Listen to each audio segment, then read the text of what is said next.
시청자 여러분 안녕하십니까? 9월 23일 JTBC 아침엔을 시작합니다. 먼저 오늘 아침 주요 뉴스입니다. 늦더위가 물러나고 가을이 찾아왔습니다. 오늘 전국 대부분 지역의 아침 기온은 15도 안팎으로 지난주보다 10도가량 떨어졌습니다. 낮과 밤의 일교차가 커서 건강에도 유의해야겠습니다. 어제 저녁 제주도 바다에서 배에 불이 났습니다. 선원 6명은 다행히 구조됐습니다. 경북 울릉군에선 600톤 규모의 돌이 떨어져 도로가 통제됐습니다. 미국 엘라베마 번화가에서 총기 난사로 최소 4명이 숨졌습니다. 대선을 앞두고 미국 사회에서 총기 문제가 다시 이슈로 떠올랐는데 바이든 대통령이 곧 총기 관련 추가 규제를 내놓을 거란 관측이 나옵니다. 이란의 한 석탄 광산에서 가스가 누출돼 폭발이 일어났습니다. 최소 51명이 숨지고 20명이 다쳤습니다. 누출된 가스 농도가 높아서 구조대의 접근도 쉽지 않은 상황입니다. 늦더위가 물러나면서 가을이 찾아왔습니다. 이젠 아침 저녁으로 날씨가 쌀쌀해졌는데요. 오늘 대부분 지역의 아침 기온은 15도 안팎에 머물면서 지난주보다 10도가량 떨어졌습니다. 그만큼 낮과 밤의 일교차가 크게 벌어져서 건강관리에 유의하셔야겠습니다. 이재승 기자입니다. 오늘 아침 서울 기온은 16.7도, 대관령은 11.5도까지 뚝 떨어졌습니다. 지난주보다 10도가량 낮습니다. 북쪽에서 차고 건조한 공기가 내려오면서 아침 저녁으로 크게 쌀쌀해졌습니다. 그만큼 일교차도 크게 벌어집니다. 이례적인 가을 폭염을 누그러뜨린 건 기록적인 폭우였습니다. 지난 주말 사이 극한호우로 축구장 5,000개 면적의 농작물이 피해를 입었습니다. 수확을 앞둔 작물들이 비바람에 쓰러졌고 밭에도 물이 들어차면서 농민들 시름이 깊어졌습니다. 이거 식량이거든. 남들은 팔지만 우리가 갖다가 겨울에 밥을 대신 먹는다고 이거를 고구마를 저작단 작살났으니 지금 고구마다 썩어버리지 물 먹었는데. 경남에는 최대 500mm의 호우가 쏟아져 유네스코 세계유산인 가야 고분 허리가 폭삭 내려앉았습니다. 기상청은 이번 비가 200년 만에 내릴 법한 극한 호우였다고 분석했습니다. 찬 공기와 따뜻한 공기 사이에서 비구름이 만들어졌고 태풍에서 약화된 열대저하부가 열과 수증기를 추가로 공급한 게 원인이었습니다. 폭우가 내리면서 늦더위는 물러갔지만 아직 내년 이맘때 가을철 날씨는 아닙니다. 기상학적 가을 날씨로 보기엔 아직 기온이 높은 편입니다. 기상학적으로 가을은 일평균 기온이 20도 미만으로 내려간 뒤 다시 올라가지 않는 첫날부터 시작됩니다.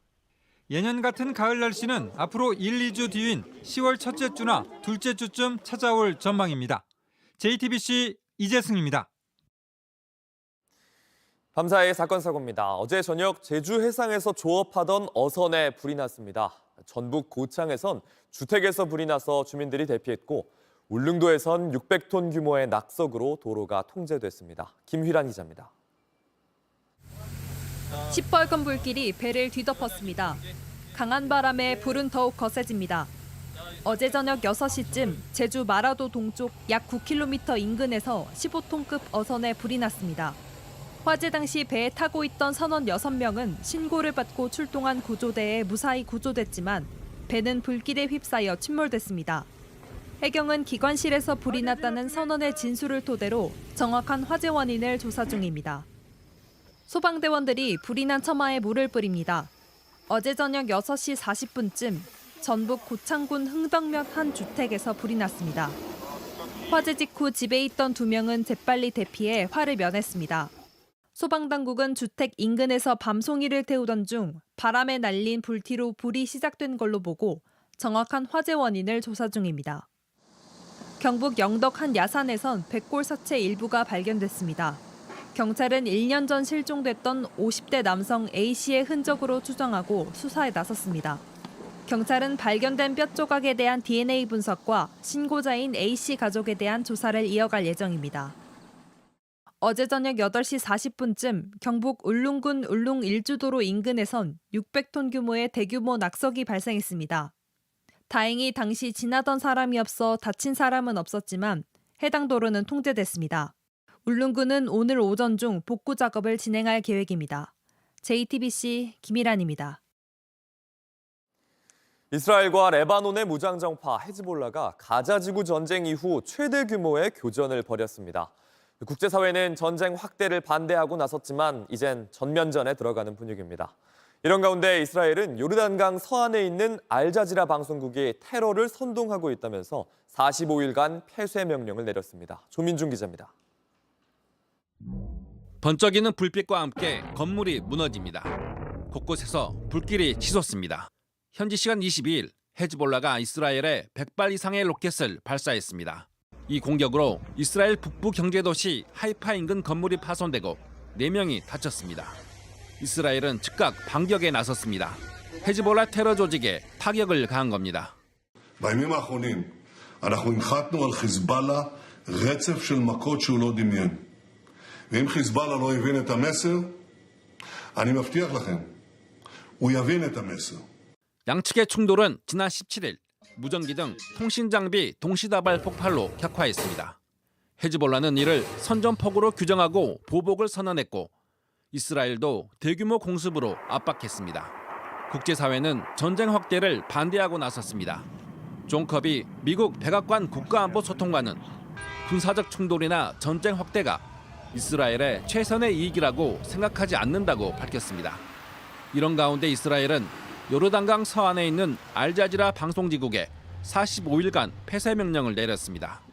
알자지라가 테러를 선동하는 데 이용되고 있어 이스라엘의 안보를 위협한다는 겁니다. 이스라엘은 지난 5월에도 이 방송국을 선동 매체로 규정하고 자국 내 사무소를 폐쇄했습니다. JTBC 조민중입니다. 미국 엘라바마의 번화가 한복판에서 총기 난사로 최소 4명이 숨졌습니다. 최근 트럼프 공화당 대선 후보에 대한 총기 테러도 있었던 만큼 미국 사회에서 총기 문제가 다시 대선 이슈로 떠오르고 있습니다. 바이든 대통령도 곧 총기 관련 추가 규제를 내놓을 거란 관측입니다. 워싱턴 강태화 특파원입니다. 현지 시간 21일 밤 미국 엘라바마주 버밍햄의 유흥가에 경찰차가 가득합니다. 엘라바마 대학 인근인 이곳에서 총기 난사로 최소 4명이 숨지고 18명이 다쳤습니다. 경찰은 아직 용의자를 붙잡지 못했습니다. 공권력은 이미 만연한 총기 문제에 사실상 속수무책입니다. Who are too comfortable riding around with semi-automatic weapons, automatic weapons, conversion switches and everything else, whose only intent, hell-bent intent, is to harm people, shoot people, kill people. 엘라바마에서는 지난 2009년에도 총기 난사로 10명이 숨지는 일이 있었습니다. 미국의 총기 문제는 하루 이틀 일이 아닙니다. 심지어 유세 중인 트럼프 공화당 후보를 향한 실제 총기 테러까지 발생하면서 이 문제는 대선 이슈로 부상한 상태입니다. 이런 가운데 로이터 통신은 바이든 대통령이 조만간 총기 규제에 관한 추가 행정 조치를 발표할 예정이라고 보도했습니다. 다만 바이든 대통령은 관련 사안에 대한 구체적 언급은 피했습니다. Mr. President, any reaction to the Birmingham mass shooting?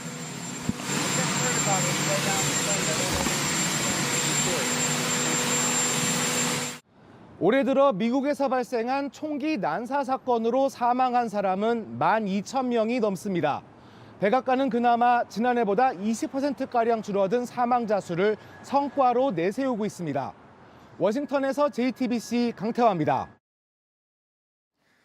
이란의 한 석탄 광산에서 메탄가스 누출로 큰 폭발이 일어나 최소 51명이 숨지고 20명이 다쳤습니다. 사고는 현지 시간 21일 밤 9시쯤 테헤란에서 540km가량 떨어진 남호라산주 타바스 석탄 광산에서 일어났습니다. 이란 국영 매체에 따르면 사고 당시 지하 250m 지점에서 노동자 70여 명이 일하고 있었고 누출된 메탄가스 농도가 높아서 구조대의 접근이 쉽지 않은 상황이라고 전했습니다. 온라인에서 화제가 된 뉴스, 화제가 될 뉴스를 골라 전해드립니다. 아침엔 소셜픽입니다. 영화 무도실무관이 58개 나라에서 넷플릭스 순위권에 오르며 인기를 끌고 있습니다. 대통령도 젊은 세대에게 이 영화를 추천했다는데요. 제가 뒤를 밟는 건 어때요? 문제 생기고 출동하면 있겠잖아요. 지난 13일 공개된 이 영화, 잘 알려지지는 않았지만 실제로 존재하는 직업, 무도실무관을 다뤘습니다. 공개 직후 호평을 받으면서 넷플릭스 비영어 부문 영화 1위에 오르기도 했습니다. 전자발찌 대상자를 24시간 밀착 감시하면서 제2의 피해자가 발생하지 않도록 관리하고 또 유사시에는 범죄자를 제압하는 무도 3단 이상의 실력을 가진 법무부 소속 직원입니다. 감사합니다. 추석 연휴에 영화를 관람한 윤석열 대통령은 직접 이 영화를 주변에 추천했다는데요. 공익을 추구하고 헌신하는 모습을 그린 이런 영화를 젊은 세대들이 많이 봤으면 좋겠다, 이렇게 말한 걸로 전해집니다. 무도실무관은 2013년 전자발찌 대상자를 관리하기 위해 유단자 30명을 선발하면서 시작됐습니다. 지금도 381명의 법무부 보호감찰관과 165명의 무도실무관이 시민보호를 위해 일하고 있습니다. 작곡가 모차르트의 미공개 작품이 독일에서 발견됐습니다. 1791년, 사후 233년 만에 새 음악 들어보실까요?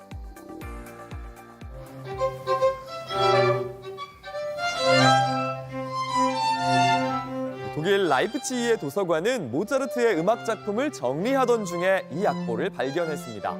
7개의 짧은 악장으로 구성되어 있는데 현지 시간 지난 19일 12분 동안 처음으로 연주됐습니다.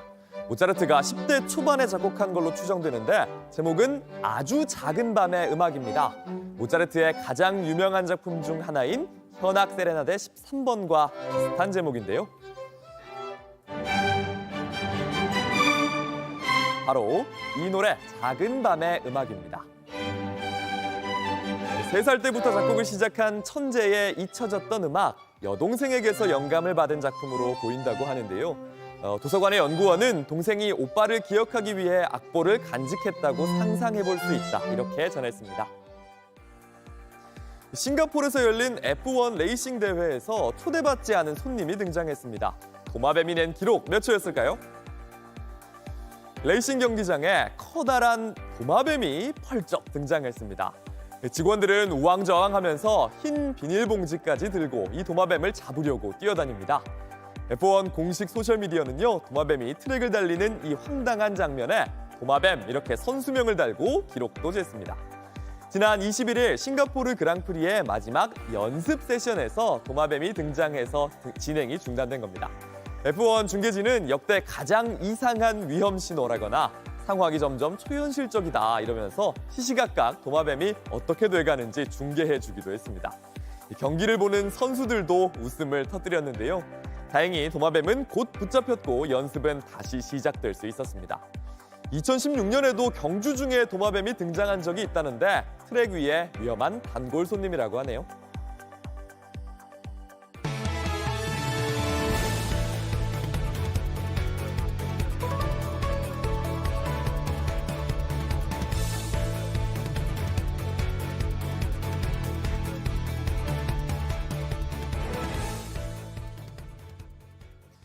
집단 행동에 동참하지 않는 전공의들의 블랙리스트를 만들어 올린 의사가 처음부터 치밀하게 범행을 준비했던 걸로 파악됐습니다.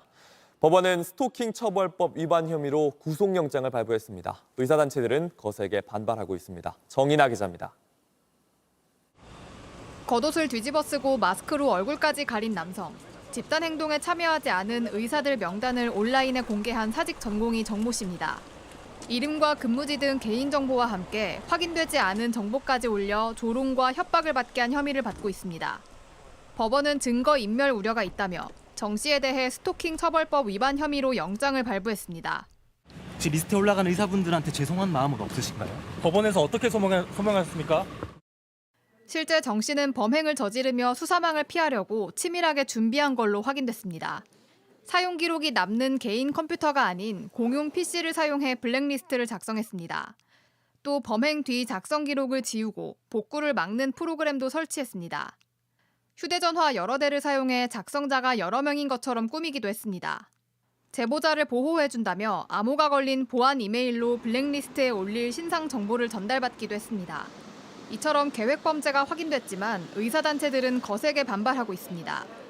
임현택 대한의사협회 회장은 정 씨가 정부가 만든 피해자라고 주장했습니다. 다른 의사단체들도 블랙리스트는 저항 수단이라며 규탄 집회를 이어가고 있습니다. JTBC 정인아입니다. 김건희 여사 공천 개입 의혹과 관련한 수상한 돈 거래에 대해서 당사자들이 반박에 나섰습니다. 공천과는 상관이 없는 개인적인 금전 거래였던 겁니다. 검찰은 선거를 앞두고 돈이 오간 경위와 대가성 여부를 집중해 수사하고 있습니다. 김태영 기자입니다. 김건희 여사 공천 개입 의혹의 핵심 인물인 명태균 씨가 자신의 소셜미디어에 올린 글입니다. 빌려준 돈 6천만 원 돌려받은 것도 문제가 되나요? 라고 썼습니다. JTBC는 앞서 검찰이 김영선 전 국민의힘 의원이 회계 책임자를 통해 명 씨에게 6,300여만 원을 건넨 단서를 포착했다고 보도했습니다. 2022년 재보궐선거 당선 뒤입니다. 명 씨는 이 돈이 공천과는 상관없이 김 전 의원 측에 빌려준 것을 돌려받은 것이란 취지로 반박한 겁니다. 김 전 의원 역시 JTBC에 회계 책임자 A씨가 자신의 돈으로 선거 자금을 충당했다고 하길래 그 돈을 여러 차례에 걸쳐 갚은 것이라고 해명했습니다. 그러면서 당시 A씨가 명 씨에게 돈을 빌렸는지 이후 자신에게 받은 돈을 명 씨에게 돌려줬는지는 몰랐다는 취지로 설명했습니다. 하지만 김 전 의원이 전혀 몰랐다는 주장엔 여전히 의문이 남습니다. 회계 책임자가 빌린 돈으로 선거 자금을 충당하고 이후 갚는 과정을 김 전 의원 허락 없이 했다고 보기 어렵기 때문입니다. 명 씨가 수천만 원 상당의 선거 자금을 김 전 의원에게 빌려준 경위도 불분명합니다. 검찰도 이 때문에 선거를 앞둔 시기에 거액의 돈이 오간 경위와 대가성 여부 등을 집중적으로 수사 중인 것으로 알려졌습니다. JTBC 김태영입니다. 삼성전자와 대만의 TSMC가 아랍에미리트에 대규모 반도체 공장을 건설하는 방안을 추진 중이라고 미국 월스트리트 저널이 보도했습니다.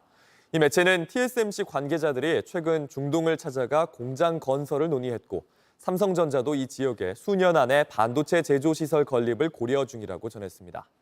전문가들은 논의가 아직 초기 단계지만 만약 성사된다면 전 세계의 반도체 생산이 늘어 가격 하락을 유도할 수 있다고 전망했습니다.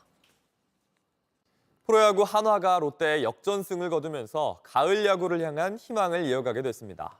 지난해 신인 드래프트 전체 1순위로 한화에 입단한 2년차 투수 김서현이 데뷔 첫 승리를 거뒀는데요. 끝까지 치열한 순위 싸움이 계속되는 프로야구, 오늘의 야구에서 전해드립니다. 시즌 44번째 매진을 기록한 대전구장. 그러나 경기는 만만치 않았습니다. 롯데 선발 반지의 호투에 막혀 4회까지 점수를 못 내고 0대3으로 끌려가던 한화. 5회 안치홍이 반지의 빠른 공을 받아쳐 좌중간 홈런으로 추격의 시작을 알렸는데요. 곧바로 6회 롯데에 또 한 점을 내준 한화는 7회 다시 반격했습니다. 선두타자 장진혁에 이어 대타 황영묵, 이재원까지 연속 3안타가 터지며 무사 만루를 만들었는데요. 페라자의 3루 땅볼로 한 점을 만회했고 문현빈의 적시타로 한 점 차까지 따라붙습니다. 타석에는 4번 타자 노시환. 바뀐 투수 한현희를 상대로 우측 담장을 직접 맞추는 안타를 날립니다. 노시환의 적시타로 4대4 동점을 만든 한화. 최은성의 몸에 맞는 공에 이어 안치홍이 또 볼넷을 얻어내며 밀어내기 역전에 성공합니다. 경기를 뒤집은 한화는 8회에도 최인호와 최은성의 적시타로 석점을 추가해 롯데의 8대4 역전승을 거뒀습니다. 올해 한화 불펜의 핵심 선수로 거듭난 김서현이 7회 구원 등판에 세 타자를 깔끔하게 맞고 프로 데뷔 첫 번째 승리를 따냈습니다. 사실 오늘 경기 하기 전부터 9홀드라는 생각이 자꾸 머릿속에 맴돌았는데 오늘은 홀드보다 더 중요한 팀의 승리를 좀 가져와서 더욱더 기분 좋은 것 같습니다. 롯데를 밀어내고 다시 7위로 올라선 한화는 가을 야구를 향한 신락 같은 희망을 이어갔습니다. 오늘의 야구였습니다. 날씨입니다. 오늘 전국이 대체로 맑은 가운데 일교차가 크겠습니다. 아침 기온은 15도 안팎에 머무는 반면 낮 기온은 25도를 웃도는 곳이 많겠습니다. 해상에선 바람이 강하게 불겠고 동해안과 제주 해안에선 너울성 파도도 주의해야 합니다. JTBC 아침 NL 마칩니다. 내일도 7시 반에 아침을 열겠습니다. 시청해주셔서 감사합니다.